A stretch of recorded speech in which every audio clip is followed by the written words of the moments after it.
I'm going to give you a presentation on some of the information that we have put together. Just to further introduce myself, I've been an environmental consultant for over 40 years, and I've worked on all kinds of energy projects. I worked on nuclear, fossil fuel, wind, never worked on a solar project, lots and lots of hydropower projects.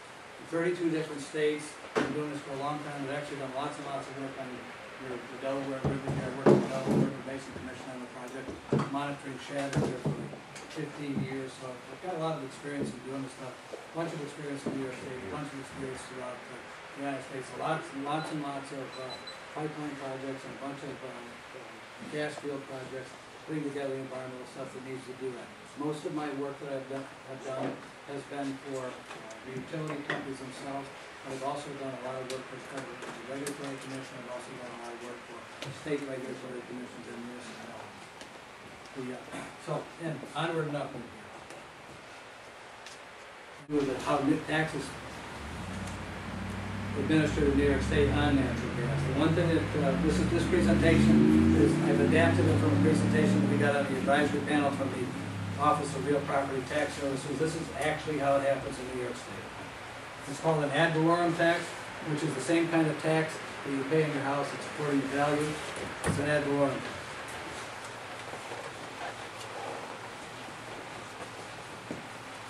And for the purposes of this, what you actually need to think of is you actually need to think of the gas pad as a private residence. So you have a gas pad, it's a 5-acre private residence. I said the difference being is that the gas pad is owned or leased by the gas company and your house is owned by you. Each entity pays their respective property taxes. But before the gas pad can pay its respective property taxes, or before you can pay your property taxes on your house, you have to come up with an economic unit. For the gas well, the economic unit is the drilling site, is assessed, the rights to all extracted gas, all equipment and fixtures on the site, pipelines, compressor stations, equipment storage buildings, all of the above, plus a gas well or multiple gas wells that might be at that location are part of the economic unit. And remind me, one of the things I'll talk about a little later on is pipelines and compressor stations, because this is the one place where you can get a little deviation from this. It's possible that the pipeline and compressor station might belong to a different company, a midstream company that comes in, and the only thing that they do is move gas. Somebody else will for the gas, you might get a midstream company. The pipeline that I mentioned before, the laser pipeline that comes up through my town, that is actually owned by a separate company than the wells that were drilled. That was a midstream company that put that in to transport the gas. Well, anyway, the New York State Office of Real Property Tax Services is responsible for the production of these values, these production values. ORPS gather the information on the well data, royalties, gross income, expenses. The data is analyzed and normalized. And those of you that know math and do this kind of stuff, you know that what they mean by normalized. If you get some data that you look at and you say, this is just bad data, they don't use that. So there might be some data that's thrown out, but they take the bulk of the data that they get from all of the gas drillers. The unit production value is calculated for that tax year, and it's distributed to the tax assessors. And here's how we go about arriving at that unit of production value. And this is a key number. And it's a little bit complicated, but not too bad. You start off with the sale price. From that, you subtract the standard royalty. That's what a landowner might get, the standard royalty, or an overriding royalty. You subtract that too.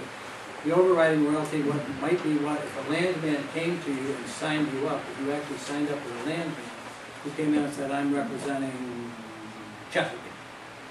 Well, he might be representing Chesapeake, but he might not actually work for Chesapeake. He might have a contract with them, so he might be getting like 0.5% or something like that. But, you know, if you get 0.5% from a lot, it's still a lot. So they subtract the overriding royalties too. And that gives us the operating gross income. From the operating gross income, we now subtract the operating expenses, reserves, depreciation, dry hole, the expense of doing business. We subtract the expense of doing business. That equals the net cash flow. How much, what the actual net cash flow is out of it. And that's the numerator of the equation. As you go back to your math, That's the top number in a fraction. That's the numerator. The bottom number in that fraction is the discount rate. The discount rate is an interesting number. The discount rate is the 5-year average. It's 0.175. Remember that number. It's 0.175 plus the 5-year average of the Federal Reserve rate. Okay? So it's 0.175 plus the 5-year average of the Federal Reserve rate. And we know that the Federal Reserve rate is really low right now. So what we're talking about is for this denominator, the bottom part in this equation, we're talking about a very small number. It's 0.21. The number is 0.21. So it's a very small number. So even though the sale price of gas is very low, let's say $3 per 1,000 cubic feet, if you're taking it and you go through all this thing, if you get down in here and you're still dividing the result by a very small number, you're going to get a pretty big number. And that'll show up in just a second.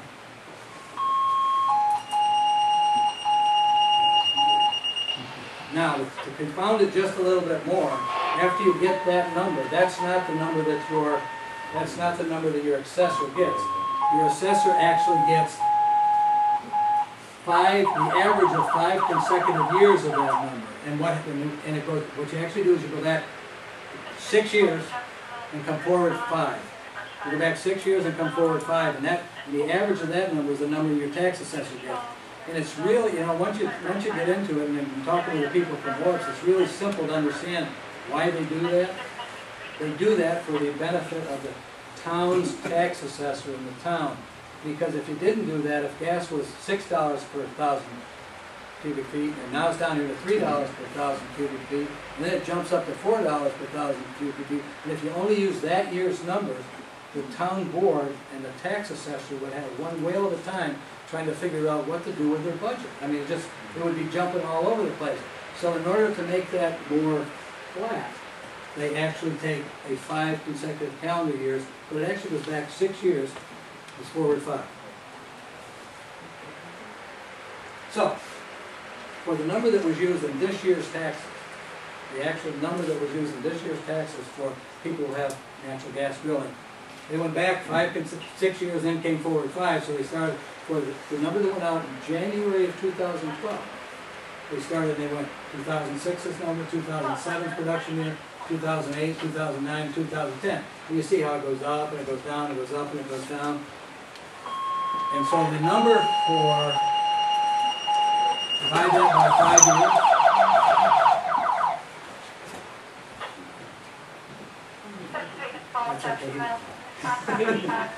The number that was used in this year's tax number was $9.80 was what the assessor got, and that $9.80 is the assessed value per 1,000 cubic feet of gas produced. So even though gas was only selling for $3 per 1,000 cubic feet, what the tax value on that gas was, the assessed value, was $9.80. That's because you went back 5 years, you brought it forward at the average, and it's also because the numerator, or the denominator, is so small right now. So it's $9.80. For next year, it's already been calculated for next year, it's $9.12. $9.12. So because gas is lower, it's come down a little bit, but because they average it over 5 years, it didn't just drop up. I go to these things and people tell me, oh my God, natural gas is so cheap now, you're not going to get much in the Ad-Valorem tax. Well, it's going to change, but it doesn't change quickly, even with a big drop. And the price of natural gas is starting to come back up again because more use and because they've come back on production. So, here's what happens. The local assessor receives a unit of production value from the state. The local assessment computes the assessment using the following formula. The unit of production value times the production of the well times the township's equalization rate and times the assessed value of the gas well. I actually used in my demonstration here, because I didn't have all the information on important well, I actually used the town of Conklin, but I showed you where that well was just south of the border before. And we'll go through that.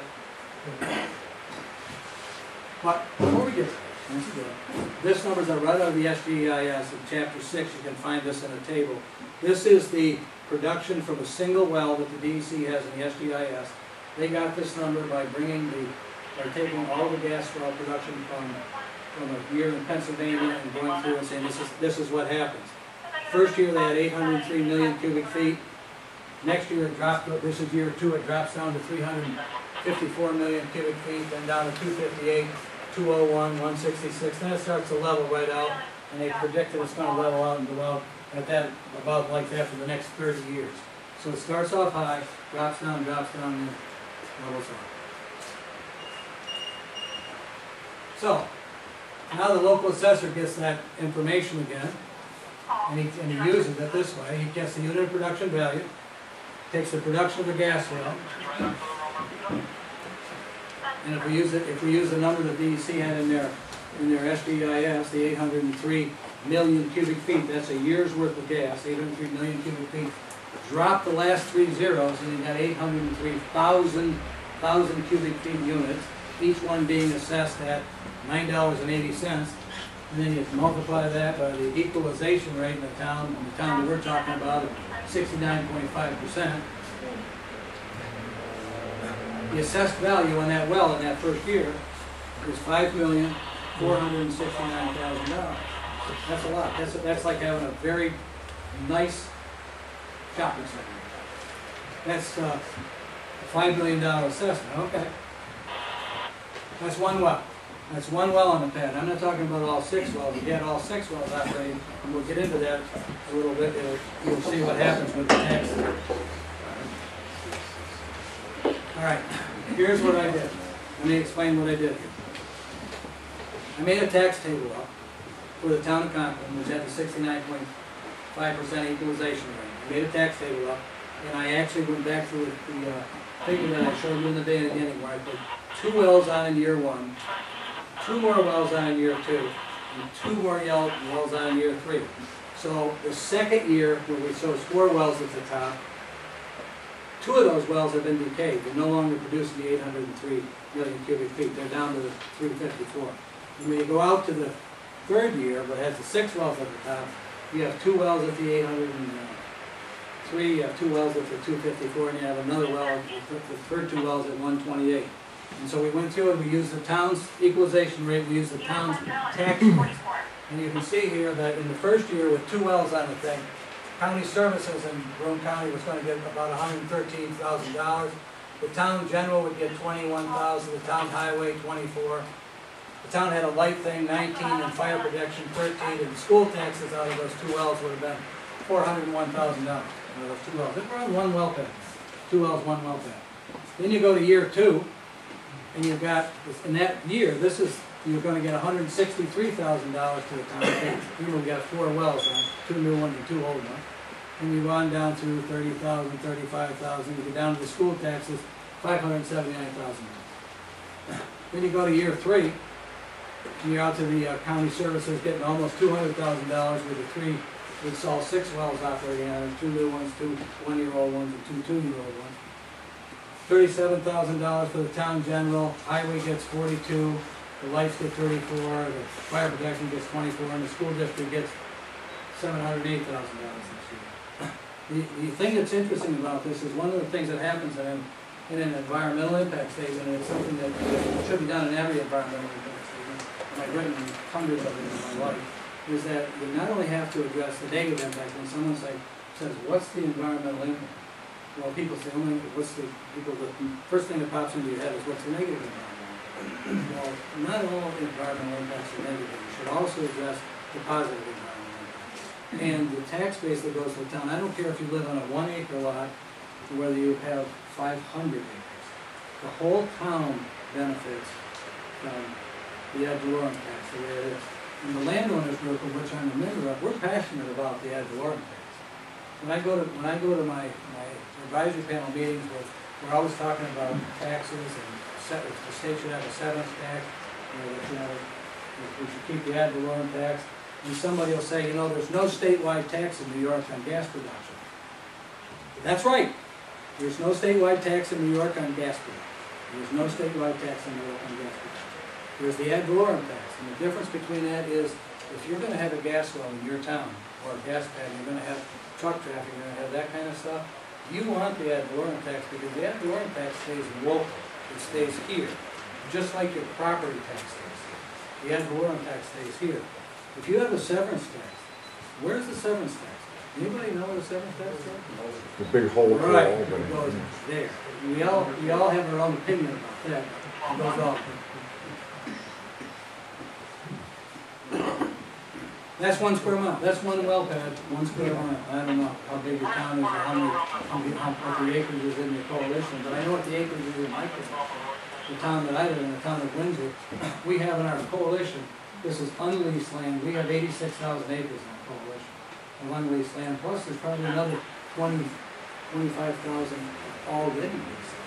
So we're talking about 100,000 acres. Start dividing that by 640, you're talking about a lot of tax money coming in. Now we go back to the Cardi well. I actually gave this same presentation I was talking to the people in the town of Concord. They asked me to come and do it. And I said, now, from an environmental impact, here's the town hall. The town hall is right here. And here's the Cardi well. The people in the town hall up here are actually sorry that this well's not right here. Yeah. Is the environmental impact any different? No. It's still right here. I mean, it's still right next to your town. It's no different. So they actually wish that it was up there because they could actually do it. And it would benefit their town. I promised I'd say a little thing about compressor station. This is the town that I live in. The town that I live in had that pipeline that came up across it, over the laser pipeline. And they put a compressor station in. That's the compressor station. It's an industrial complex. There's no question about it. It's an industrial complex. One of the things that we did in our town, and your town can do this if you want to, and you have to go to the town of Windsor website and look. When they were talking about the pipeline that came through, I went and talked to my town board, and I said, there's two things that you can actually do right now. You can get a road use agreement with the people putting the pipeline, and you can put in a noise ordinance. You can put both of those things in. And they actually did that, and they put in a road use agreement, and the company that put the pipeline in, they're in there now fixing roads. The town wonders why they didn't fix them faster, but they're getting done now. And they're finishing up their completion of repairing the pipeline. And our noise ordinance in our town is it's very straightforward. We have all kinds of activity going on in our town. We have a lot of logging going on in our town. We have stone quarries all over the place going on in our town. So we have a lot of trucking. We have milk trucks going up and down the roads all the time. So when you put a noise ordinance in, it applies to everything. It doesn't just apply to the gas pump. So we put our noise ordinance isn't onerous, and it doesn't penalize the guys doing logging or farming or trucking or any of those type of things. Our noise ordinance basically states that 5 decibels over ambient. That's it. 5 decibels over ambient. 5 decibels over ambient during the daytime, 5 decibels over ambient at night. When we actually went in and measured it, the ambient where this location is, during the daytime is 40 decibels, the ambient at nighttime is 35 decibels. So we're not going to change the thing up and down, so we're actually talking about 40 decibels. Because they're going to go with it. They have to be able to do that. When they put their compressor station in, they got it operational. They finally got it operational around Christmas time. And DEC came out and tested, did a noise test around it, and the testing was at that time 47 decibels. It was 7 decibels higher than they actually agreed to. Since then, they've been back in there, changing things, putting more sound deadening stuff in, putting things in to cut the sound back. And I'll actually show you one of the things they did. That's the compressor station, right? It's sitting right in the middle there, and there's houses along this road, houses along that road, and down the other side. They actually bought a chunk of landlocked land, 50 acres right in the middle of this thing. It was landlocked. And then they went and bought 2 more parcels of land to get access to. The only reason I should put this picture up, this is the back of the compressor station. They built it into a mountain, which is actually all rock, and they sloped it so that when the sound hits that, it goes that way, bounces off and goes up. And on the other side of the compressor station over here, there's a 18-foot high earthen berm that goes around it, so the thing is kind of encased in a hole. But the thing that's interesting is this little silver thing right here. That little silver thing's on the exhaust pipe that comes out to the biggest compressor, 4,500 horsepower compressor. remember I told you they did the noise thing and it was 47 decibels? They put that on there as some sort of sound deadening device on that exhaust pipe to drop the decibels of the plant 4 decibels. So now they're down to 44. But they still got more to do. They still got more to do, and what we're doing as a town is because they agreed to our noise ordinance. Because we're holding the feet to the fire. And they said, you agreed to 40, let's get it. So, even though we still just a little bit up on it, because one of the things that they actually want to do, because this is a big building, and they've got room for 2 more compressors. They want to put 2 more compressors in. And they know that if they don't get their noise down level where it is, they have no chance. I mean, we'll be all over the Public Service Commission to stop any more compressor stations. But you can do that. These are the kind of things that you can do. I think I got 1 or 2 more things to show you. The compressor station. One of the things that didn't happen in the compressor station is that you do not have a pilot agreement on the compressor station. Typically, these people will go to your IDA and stuff like that, and they'll ask for a pilot agreement. Well, the people that put this compressor station in did not ask for a pilot agreement. They didn't come in and read the taxes after it was done. This is the taxes coming from that compressor station. The full value of the compressor station is a little over $28 million. The assessed value of the town of Windsor is $19.5 million. The county gets from this compressor station every year $198,000. The town gets $75,000 plus, and the school district gets $508,000. That's from the compressor station. The pipeline that goes to this compressor station is also valued at $10 million. So between the 2 of them, this number down here on the bottom, every year is over $1 million to our township, coming into our township. That's another positive thing. Yeah, we got a pipeline going through there. It's going to be all green in another 4 or 5 months. We've got a compressor station, and we put a noise ordinance in. It's going to be quiet. The reason that you needed to have a noise ordinance is because the federal and state guidelines, you're talking about 60. It's too high. I think it's too high. It's too high because they don't have to do it. If they can do better. You just have to have them do it. I mean, it doesn't have to be that high. And this is a big compressor station. This isn't one of those little teeny things you see sometimes like that. This is a real industrial complex. Yeah. That's to the nearest residential unit, not the property line. Right, that's at the nearest residential unit, right, exactly. But the nearest residential unit in this particular case is right next to the property line. Yeah, that's exactly right. That's the nearest receptor. Right. That's the nearest receptor. Yeah. On the Ad-Valorem tax, it only kicks in when the well is in production? Correct. So is there any kind of a mechanism for someone who may drill a couple of wells and then just sits on them and does nothing with them? Or is that up to the landowner? It's up to the landowner. There'll be no tax on that. I mean, it's up to the landowner. The coalition that I'm involved in, we actually have penalties in our lease contract for just capping wells. They can only cap them for a maximum, in our lease, for a maximum of 24 months. But is the well assessed at that point, no matter what? Excuse me? Is the well assessed at that point, even though it's not being used? Not, the production wouldn't be assessed, but The well, the pad and all of it, equipment? if they have buildings on it or anything like that, That is. right, if they have a compressor station there, and it's not, yes, that's assessed like real property. Right. Like this compressor station is assessed like real property.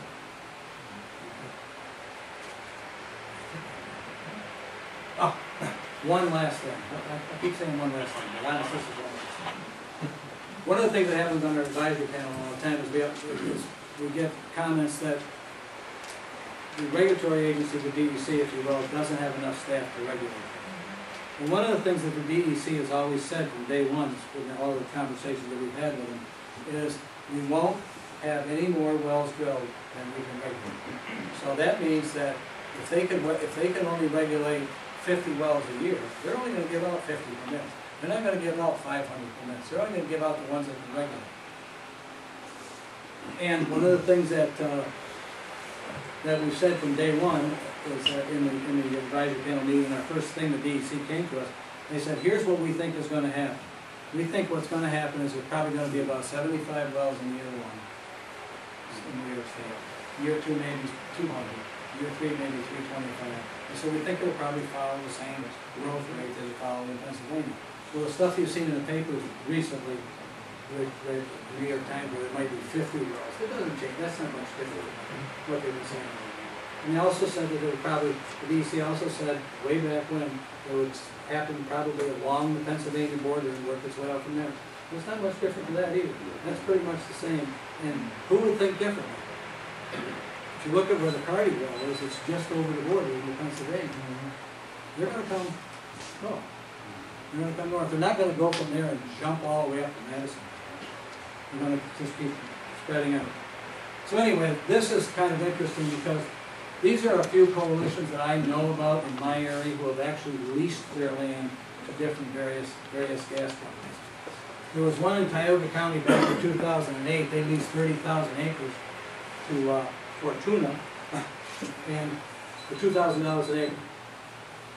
Fortuna paid all the landowners $500 an acre, and then 9 months later walked away from the lease. Cut everybody loose again. But that $500 an acre still brought in a little over $30 million. Now, if you take that $30 million and you put a 7% state tax on it, from that little operation, the state made about $2 million in state tax. And then in the Sanford Windsor area, it's the area that I live in, 50,000 acres was leased at $24,011, which is over $120 million. $8.5 million in income tax paid to the state. West Windsor last year, 2,600 acres, was leased and another $500,000 in income tax. You go right on down through this Kirkwood, Windsor, Conklin area was one that Talisman just paid the rest of the people $5,000 that they had coming. I didn't think they were ever going to do it, but they did. And out of that, but these are just the landowners that I know of personally. These are people I know personally. 1,225 acres, but still another $500,000 in income tax paid to the state. When you go down to just these few things, and you'll see that the state has already taken in over $12 million in income tax. Another $12 million in income tax. They didn't have to do any regulatory stuff. This was just people got paid money for leasing their land. People paid their income taxes, just like any other business. So they already have $12 million. There's so much money involved in the leasing of the land, and so much money involved in the royalties as this goes along, that being able to afford to put on staff is not a huge thing. Yeah. What about estate tax? Are you seeing about the New York State is also assessing estate tax when somebody passes on? I don't know much about estate tax. This is just information that I've gotten from works and stuff like that. I'm really not a tax person. I'm a scientist. But yeah, I don't know about estate taxes, but I do have a personal friend who's an accountant who said that if you have a situation like an estate tax thing, you better either have way ahead. Yeah, that's another issue that people need to Right, consider. way ahead. Estate That's right. tax. It's something to really pay attention to. Estate Anyway, I taxes. think this is my last slide. Yes, it is. And this goes with this, and from where we live, one of the things we also hear a lot, this is an interesting thing, and that's just a quick thing, is we say, we get people telling us all the time, a lot of these workers that are coming in are from out of state. I live in New York, and most of the gas drilling that's going on is going on in Pennsylvania. It's going on either Bradford County, Susquehanna County, Tioga County, just south of the border. Well, if you live in Broome County or you live in Tioga County, you're glad that they're hiring a lot of out-of-state people right over the border, that's 25 miles away. Because we have thousands of people in Broome and Tioga County who are not on unemployment because they're working in Pennsylvania. There's some of those out-of-state people that they're talking about. Anyway, thousands of jobs from New York, millions in lease bonuses, millions in royalties, millions in paid sales taxes to the county, millions in state income taxes, millions in money donated to local charity, decades of prosperity for the residents of Southern Tier.